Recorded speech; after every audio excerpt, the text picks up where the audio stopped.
சற்று முன் கிடைக்கப்பெற்ற மிக மிக முக்கியமான செய்தி ஒன்று வெளியாகி உள்ளது. திமுகவின் அமைச்சர்கள் கூண்டோடு ஆளுநர் RN ரவி அவர்களுக்கு ராஜினாமா கடிதத்தை கொடுக்கக்கூடிய நாள் இன்னும் வெகு விரைவில் இல்லை என்ற தகவலும் தற்பொழுது கிடைக்கப்பெற்றுள்ளது. நேற்று தமிழகத்தில் குறிப்பாக திருச்சியில் காலை 9:30 மணியிலிருந்து இரவு 12:30 மணி வரைக்கும் ஒட்டுமொத்த மக்களும் விஜய் அவர்களுக்கு ஆதரவாக களத்தில் இறங்கியிருக்கிறார்கள் என்றால் அது மாற்றத்தை எதிர்கொள்ள வேண்டும் என்பதற்காக மட்டும்தான்.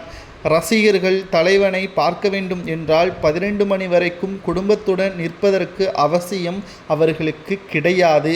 திமுக ஆட்சி சொன்ன வாக்குறுதியை நிறைவேற்றவில்லை.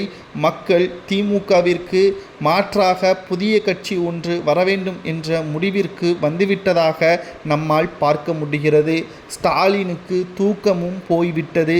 விஜய் அவர்களது வருகையின் காரணமாக திமுக பயத்தில் இருப்பதாகவும் மூத்த நிர்வாகிகளை உடனடியாக ராஜினாமா செய்வதற்கான ஏற்பாடுகளையும் 2026 சட்டசபை தேர்தலில் களம் இறங்கக்கூடிய புதியவர்களுக்கு வாய்ப்புகளை வழங்க வேண்டும் என்பதற்காக மூத்த நிர்வாகிகளுக்கு வாய்ப்புகள் வழங்கப்படாது.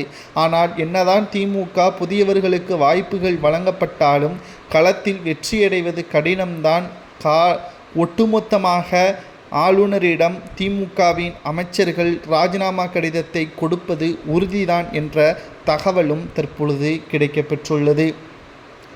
13 கட்சிகளுடன் திமுக சட்டசபை தேர்தலை எதிர்கொண்டாலும் எந்த ஒரு பயனும் கிடையாது.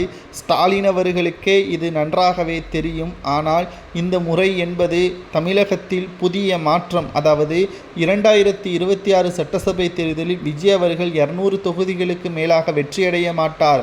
ஆனால் அந்த இடத்தில் கேம் சேஞ்சராக யார் முதல்வராக வர வேண்டும் என்பதை தீர்மானிக்கக்கூடிய இடத்தில் விஜய் அவர்கள் இருப்பார் என்பதை நம்மால் உறுதியாகவே கூற முடியும். அப்படி இருக்கக்கூடிய நிலையில் அதிமுகவிற்கு சாதகமாக அவரது ஆதரவுகள் சென்றால் நிச்சயம் கூண்டோடு திமுகவின் அமைச்சர்கள் ஆளுநரிடம் ராஜினாமா கடிதத்தை கொடுப்பது உறுதியாகிவிடும் என்ற தகவலும் தற்பொழுது கிடைக்கப்பெற்றுள்ளது. இதை பற்றி உங்களது கருத்துக்களை கூறுங்கள். தமிழகத்தில் மாற்றம் வேண்டுமா வேண்டாமா என்பதை கூறுங்கள்.